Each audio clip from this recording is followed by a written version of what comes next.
स्वागत है आपका दोस्तों वर्मास ऑनलाइन अकेडमी में। दोस्तों संपूर्ण झारखंड में आइए देखते हैं झारखंड सामान्य ज्ञान पर आधारित इस वीडियो सीरीज़ का आज का ये भाग। दोस्तों आज हम लोग चर्चा करने जा रहे हैं झारखंड की विभिन्न जनजातीय शासन व्यवस्थाओं के अंतर्गत मुंडा मानकी शासन व्यवस्था के बारे में। दोस्तों इससे पूर्व में हमने 2 वीडियोज़ में देखा, मुंडा शासन व्यवस्था को पहले जाना और उसके बाद जो है हमने परहा पंचायत शासन व्यवस्था को देखा। आज के इस वीडियो में हम लोग देखेंगे मुंडा मानकी शासन व्यवस्था के बारे में। ठीक है, तो शुरू करते हैं आज का ये वीडियो। आगे बढ़ने से पहले दोस्तों आपको याद दिला दूं कि अगर आपने हमारे पूर्व के वीडियोस को नहीं देखा है तो नीचे डिस्क्रिप्शन बॉक्स में आपको उसका लिंक मिल जाएगा, वहां से आप जो है पूर्व के सारे वीडियोस देख सकते हैं। तो दोस्तों शुरू करते हैं आज का ये भाग। दोस्तों मुंडा मानकी शासन व्यवस्था। ठीक है, मुंडा मानकी शासन व्यवस्था जो है ये हो जनजाति की शासन व्यवस्था है। झारखंड में हो जनजाति की शासन व्यवस्था जिसे मुंडा मानकी शासन व्यवस्था के नाम से जाना जाता है। दोस्तों इसे जो है भारत की प्रथम गणतांत्रिक शासन व्यवस्था के रूप में भी जाना जाता है। ठीक है, इसे कहा जाता है कि ये भारत की प्रथम गणतांत्रिक शासन व्यवस्था है। और दोस्तों अंग्रेज अधिकारी थॉमस विल्किंसन जो हैं, इन्होंने इस शासन व्यवस्था को मान्यता प्रदान की थी। ठीक है, एक अंग्रेज अधिकारी जिनका नाम था थॉमस विल्किंसन, और इनके द्वारा जो है इस शासन व्यवस्था को मान्यता प्रदान की गई है। तो आपको जो है इसका नाम जो है ध्यान रखना है, थॉमस विल्किंसन ये अंग्रेज अधिकारी हैं और इन्होंने जो है मुंडा मानकी शासन व्यवस्था को मान्यता दी है। अब दोस्तों हम लोग देख लेते हैं कि विभिन्न स्तरों पर जो है कौन कौन से इसमें स्तर हैं और विभिन्न स्तरों पर इसके जो प्रमुख हैं या हेड हैं ये कौन होंगे। तो सबसे पहले हम लोग गाँव के लेवल की बात करते हैं। तो ग्राम स्तर पर जो इनका प्रमुख होता है ये होता है मुंडा। जैसा कि नाम से आपको पता चलेगा कि मुंडा मानकी, तो गांव स्तर पर जो है ये मुंडा जो है ये इसका हेड होता है। और उसके बाद आता है कई सारे गांव को मिलाकर एक परहा का निर्माण होता है, और इसका जो प्रमुख होता है ये होता है मानकी, जो परहा पंचायत का प्रमुख होता है। जैसा कि नाम से ही आपको पता चल जाएगा मुंडा मानकी शासन व्यवस्था। तो मुंडा जो है ये गाँव के स्तर पर, परहा पंचायत के स्तर पर इसके हेड होते हैं मानकी। ठीक है, अब यहाँ पर हम लोग देख लेते हैं, सबसे पहले हम लोग देखते हैं ग्राम स्तर पर जो है जो इसके हेड होते हैं मुंडा के बारे में जान लेते हैं। तो मुंडा जो है ये गांव का प्रधान होता है। मुंडा मानकी शासन व्यवस्था में हो गांव का जो प्रधान होता है ये होता है मुंडा। और उसके बाद इसका प्रमुख कार्य क्या क्या है, तो प्रमुख कार्य है प्रशासनिक और न्यायिक कार्य। ये दोनों ही कार्य करते हैं। जो गाँव के जो प्रधान होते हैं मुंडा जो होते हैं, इनको दोनों ही पावर मिला हुआ है कि ये प्रशासनिक और न्यायिक कार्य दोनों कर सकते हैं। इसके साथ ही दोस्तों ये लगान की वसूली करने का भी कार्य करते हैं। ठीक है, तो गांव के लोगों से लगान वसूली का कार्य कौन करते हैं, किनके अंदर होता है, तो ये मुंडा के अंदर होता है। अब आता है कि मुंडा का एक सहयोगी होता है और इसको हम लोग कहते हैं डाकुआ। ठीक है, यहाँ पर जो है इससे पूर्व हमने देखा था परहा पंचायत शासन व्यवस्था में कि गाँव का जो हेड होता है वो होता है महतो और उसका जो सहयोगी था वो मांझी था। यहाँ पर जो है गाँव का जो हेड है ये होता है मुंडा और इनका जो सहयोगी होता है ये कहलाता है डाकुआ। ठीक है, तो मुंडा मानकी शासन व्यवस्था में गांव का जो हेड होता है वो मुंडा होता है और इनका मुंडा का जो सहयोगी होता है वो डाकुआ होता है। और इसका कार्य क्या होता है, ये मुंडा के आदेशों को गांव के लोगों तक पहुंचाने का कार्य करते हैं। इस शासन व्यवस्था में तहसीलदार ये जो है ये गाँव का एक राजस्व अधिकारी होता है जिसका कार्य होता है लगान की वसूली करना। ठीक है, तो मुंडा के लिए लगान की वसूली करने का कार्य कौन करते हैं, तो तहसीलदार करते हैं। ठीक है, तो इस शासन व्यवस्था में गांव का एक राजस्व अधिकारी होता है जिसको तहसीलदार के नाम से जाना जाता है और ये इसका कार्य होता है लगान की वसूली करना। तो कई बार इस तरह से प्रश्न पूछा जा सकता है कि मुंडा मानकी शासन व्यवस्था में लगान वसूली का कार्य कौन करता है। तो दोस्तों यहाँ पर अगर ऑप्शन में तहसीलदार है तो आपको उसमें तहसीलदार को टिक करना है। और कई बार जो है इस तरह से भी प्रश्न पूछा जाता है कि मुंडा मानकी शासन व्यवस्था में गांव का राजस्व अधिकारी कौन होता है, तो तहसीलदार होता है। यह तहसीलदार का क्या कार्य है, तो ये राजस्व अधिकारी होता है और इसका कार्य होता है लगान की वसूली करना। जो भी ऑप्शन आपको वहाँ पर सही दिखे पड़े आपको जो है उसको टिक करना। उसके साथ ही दोस्तों कई बार इस तरह से भी प्रश्न पूछा जाता है कि मुंडा का सहयोगी कौन होता है मुंडा मानकी शासन व्यवस्था में। तो आपको ध्यान रखना है कि मुंडा मानकी शासन व्यवस्था में मुंडा का सहयोगी होता है डाकुआ, और डाकुआ का कार्य होता है मुंडा गाँव के लोगों तक जो है मुंडा के आदेशों को पहुंचाना।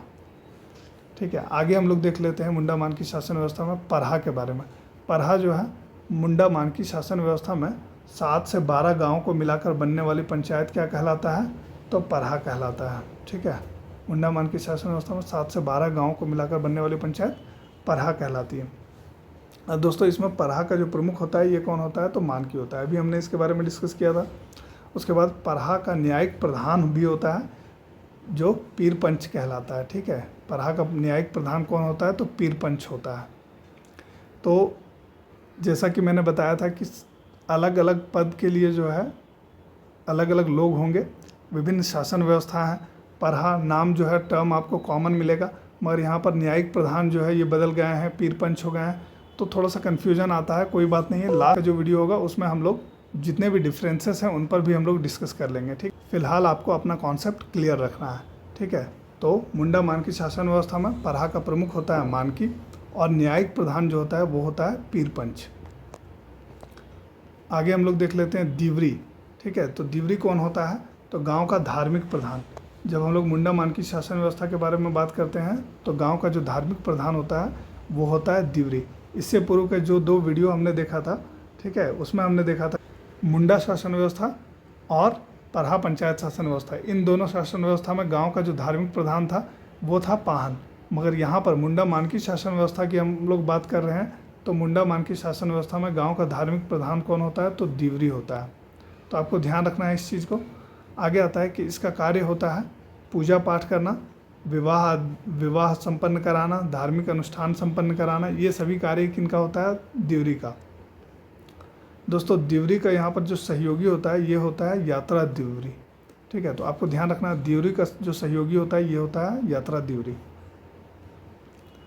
आगे आता है यात्रा दीवरी की अगर हम लोग बात करें तो ये दीवरी का सहयोगी होता है जो यात्रा दीवरी कहलाता है। तो दोस्तों ये था मुंडा मानकी शासन व्यवस्था के बारे में। आगे हम लोग देखेंगे मुंडा मानकी शासन व्यवस्था से जुड़े हुए कुछ महत्वपूर्ण प्रश्नों को। आगे बढ़ने से पहले हम लोग एक बार फिर से रिवाइंड करते हैं कि क्या कुछ हमने सीखा। ठीक है, तो मुंडा मानकी शासन व्यवस्था जो है ये हो जनजाति की शासन व्यवस्था है। सबसे पहला पॉइंट है कि हो जनजाति की शासन व्यवस्था भारत की प्रथम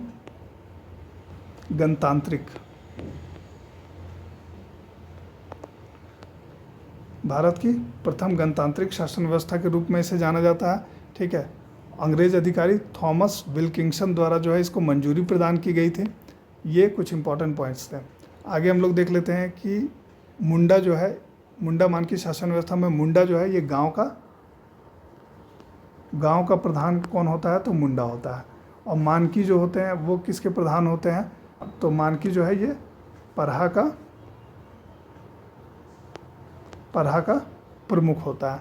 ठीक है, और पीर पंच जो है ये परहा का न्यायिक प्रधान होता है। इसके बारे में हमने देखा। तहसीलदार जो है ये राजस्व अधिकारी होता है इस शासन व्यवस्था में, गांव का राजस्व अधिकारी, और इसका कार्य होता है लगान की वसूली करना। गांव का धार्मिक प्रधान कौन होता है, तो दीवरी होता है मुंडा मानकी शासन व्यवस्था में, और इसका जो सहयोगी होता है ये होता है यात्रा दीवरी। तो इन चीज़ों के बारे में हमने देखा। अब देखते हैं कुछ इंपॉर्टेंट क्वेश्चंस को। पहला क्वेश्चन जो यहाँ बन के आ रहा है यह है कि झारखंड की किस जनजातीय शासन व्यवस्था को भारत की प्रथम गणतांत्रिक शासन व्यवस्था माना जाता है। ठीक है, तो सिंपल सा क्वेश्चन है, किस शासन व्यवस्था को भारत का प्रथम गणतांत्रिक शासन व्यवस्था माना जाता है, तो मुंडा मानकी शासन व्यवस्था को ही। ठीक है, तो आसान सा प्रश्न, आसान सा उत्तर, मुंडा मानकी शासन व्यवस्था। अगला क्वेश्चन है कि मुंडा मानकी शासन व्यवस्था में गांव का प्रधान कौन होता है। ठीक है, तो हमने देखा था कि नाम से ही पता चल जा रहा था हमें, मुंडा मानकी शासन व्यवस्था। तो गांव के लेवल पर प्रधान मुंडा और परहा के लेवल पर जो परहा प्रमुख जो है वो होते हैं मानकी। तो ये दोनों चीज़ के बारे में हम लोग देख लिए। तो मुंडा मानकी शासन व्यवस्था में गांव का प्रधान कौन होता है, तो मुंडा होता है। आसान सा उत्तर है। अगला क्वेश्चन है कि मुंडा मानकी शासन व्यवस्था में परहा का प्रमुख कौन होता है। तो अभी हमने देखा कि गांव के लेवल पर मुंडा और परहा के लेवल पर मानकी। बहुत आसान है। अगला क्वेश्चन आता है कि मुंडा मानकी शासन व्यवस्था में गांव का जो धार्मिक प्रधान होता है ये कौन होता है। तो इससे पहले हमने देखा था कि मुंडा शासन व्यवस्था में गांव का धार्मिक प्रधान पाहन। ठीक है, परहा पंचायत शासन व्यवस्था में गांव का धार्मिक प्रधान पाहन, मगर यहाँ मुंडा मानकी शासन व्यवस्था में जो गांव का धार्मिक प्रधान है ये है दीवरी। तो इसका उत्तर हो गया दीवरी। एक और प्रश्न जो यहाँ पर आ रहा है ये है कि मुंडा मानकी शासन व्यवस्था में दीवरी का सहयोगी कौन होता है। ठीक है, जो दीवरी का सहयोग करता है वो कौन होता है, तो इसका उत्तर है यात्रा दीवरी। अगला क्वेश्चन है कि मुंडा मानकी शासन व्यवस्था किस जनजाति की शासन व्यवस्था है। ठीक है, इस तरह से भी प्रश्न पूछा जाता है कि मुंडा मानकी शासन व्यवस्था जो है इसका संबंध किस जनजाति से है। ठीक है, ये किस जनजाति की शासन व्यवस्था है, तो आपको जो है इसका उत्तर देना है। तो यहाँ पर मुंडा से आपको कंफ्यूज नहीं होना है। मुंडा शासन व्यवस्था मुंडा जनजाति के लिए है और मुंडा मानकी शासन व्यवस्था जो है ये हो जनजाति के लिए है। ठीक है, तो हो जनजाति की शासन व्यवस्था मुंडा मानकी शासन व्यवस्था कहलाती है, तो इसका उत्तर हो जाएगा हो। एक और प्रश्न आता है कि किस अंग्रेज अधिकारी ने मुंडा मानकी शासन व्यवस्था को मंजूरी दी, तो इसके बारे में हमने देखा था कि थॉमस विल्किंसन